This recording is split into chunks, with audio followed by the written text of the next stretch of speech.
Hello, my name is Tim McKay. I am an entrepreneur. I've been self-employed since 1997. I had a consulting company that grew to about 7 millions in dollars per year revenue, and as a result of some changes in the marketplace, oil prices collapsed. I was doing a lot of work for energy companies.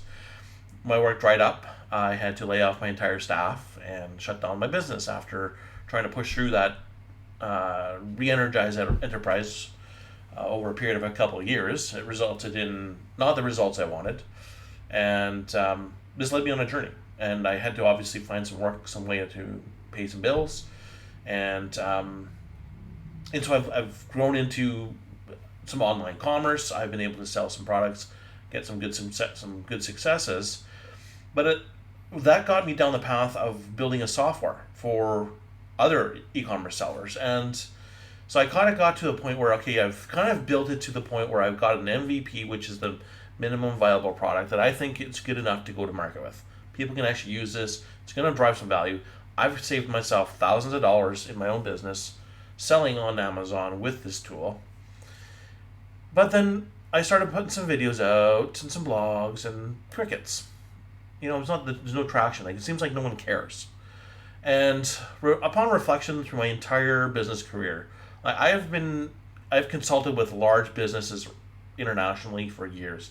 I can fix their problems. I can master pretty much every element of my own business. My accounting, I do my bookkeeping myself. I could even file my taxes for the corporation if I wanted to. I choose to outsource. Um, the functional aspects of operations, I can do all of it. But the one area I've always failed, in my view, and I give myself an F on my report card, is in sales and marketing. And so I've kind of had this, oh crap, here I go again. I've spent years, thousands of hours of my time putting energy into this software, and no one cares.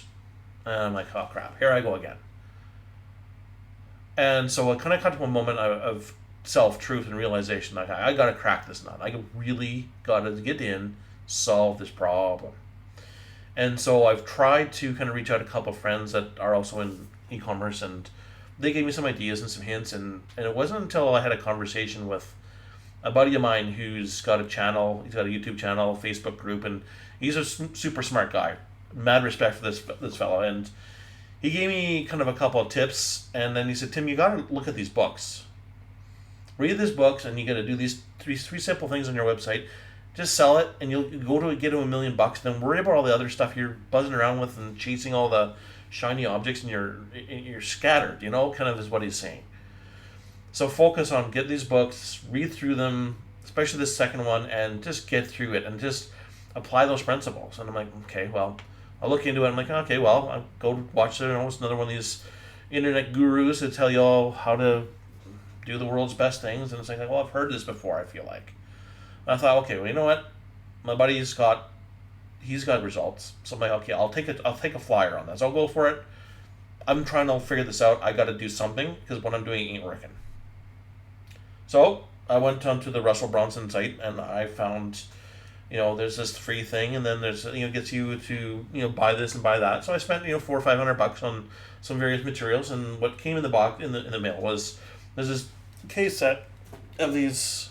Here's the box set of these books here, and the first one's is called .com Secrets, and it's a really good primer on marketing online. And really, what for me is, there's all these tools and techniques, and he's really just got it laid out. But what's kind of helped me do is reflect upon what he's saying there and how he's got success, and therefore I can see how my buddy's getting some success.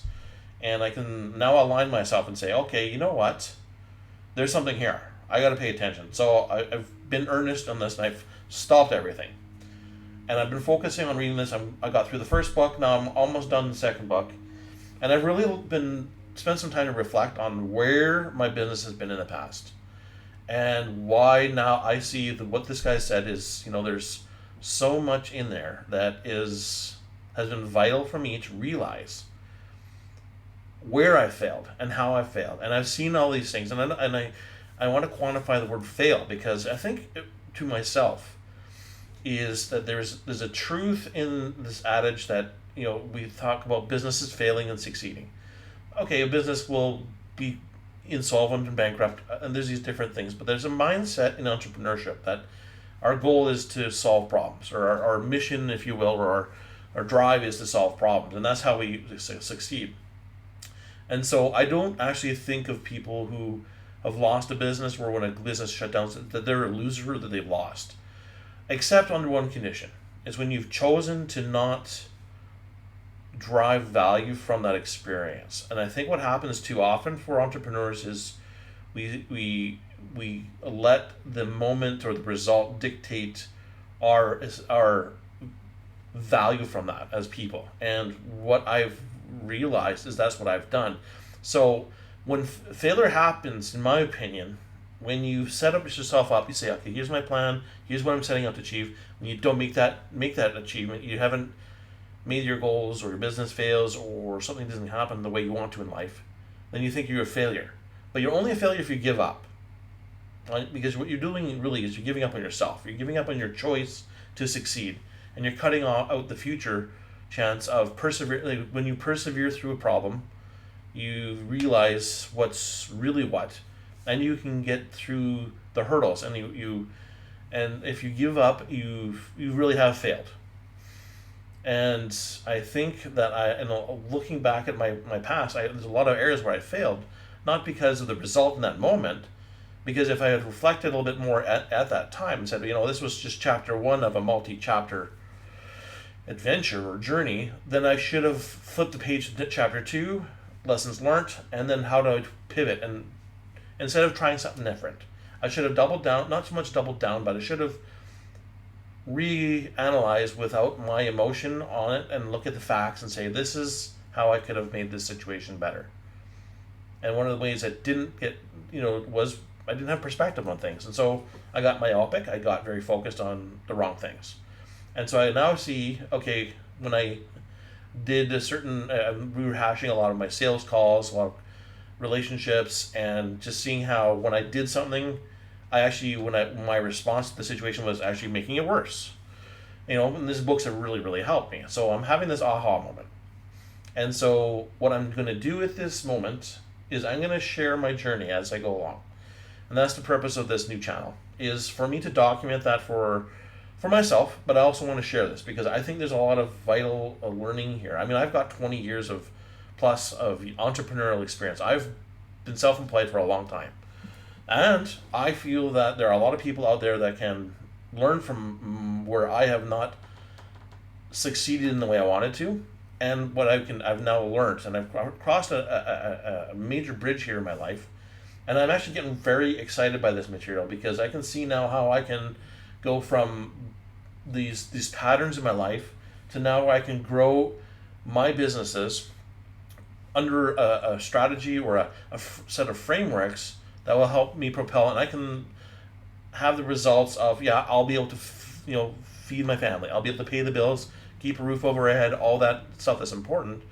But at the end of the day, when I really reflect on the core of what I want as an entrepreneur, like I'm right now, I feel like I'm running away from this constant yo-yo, right? So 1 month is really, really good. Things are awesome. I'm having a good time.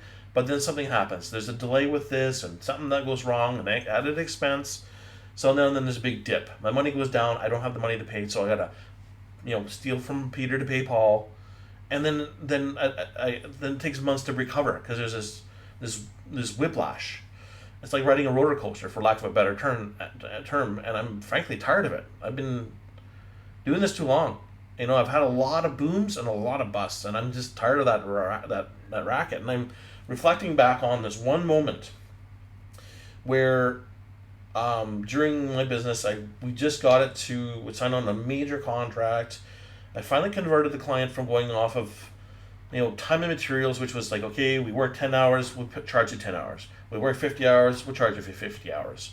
To a state where, okay, we on average it's 40 hours a month, basically. And then so it's like if we spend 80 hours, that we still charge you, Mr. Client, 40 hours.